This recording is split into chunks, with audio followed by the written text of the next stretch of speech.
Estamos hablando de algo que nació con el cine a principios del siglo XX, pero digamos que su gran desarrollo ha llegado a finales de los 80, principios de los 90, con la introducción masiva de tecnología informática dentro del audiovisual, que ha cambiado completamente el panorama y se ha abierto desde hace ya tiempo.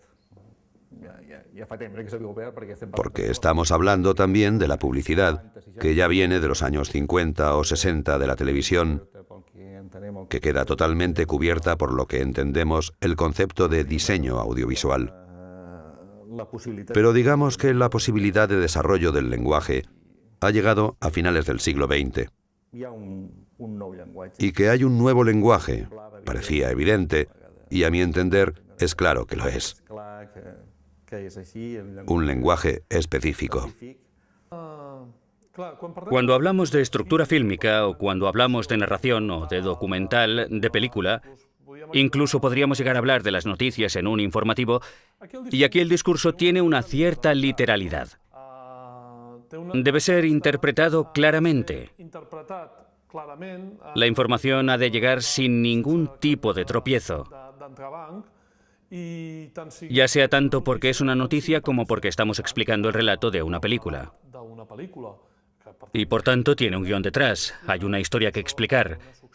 Y por eso ha de haber una sucesión en todo esto.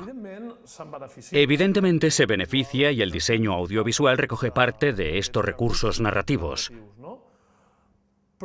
Pero su carácter metafórico, la necesidad de transmitir un concepto a través de unas soluciones formales que lo representen y que puedan ser renovadas, que no tienen que responder directamente a una historia, a una secuencialidad temporal, hace que haya un nivel de abstracción bastante alto. Y dentro de lo que sería la motion graphics, que es un abanico muy amplio, entendemos que está el diseño, que, digamos, sería diferente a lo que podríamos entender como el arte audiovisual. El diseño tiene unas finalidades, unas funciones, y tiene que cubrir unas necesidades del audiovisual que de otra manera no se podrían cubrir. No hay otro medio de cubrir estas necesidades del audiovisual. Por eso entendemos que es una forma comunicativa, completamente autónoma, en el sentido, y aquí radicaría la diferencia básica en lo que sería la motion graphics en general, de que el diseño no es autónomo. Podríamos decir que es autónomo como disciplina, pero no es autónomo porque no puede sobrevivir por sí mismo. Necesita el referente.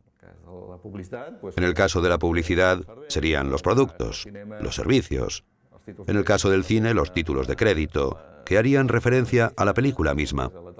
En el caso de la televisión, el propio canal de televisión, los programas de televisión. En el caso de los videoclips, el tema es un poco más ambiguo, pero también existe un referente. Hay un grupo, etc. Es decir, el diseño es una materia que no es autónoma, que no tiene sentido sin el referente.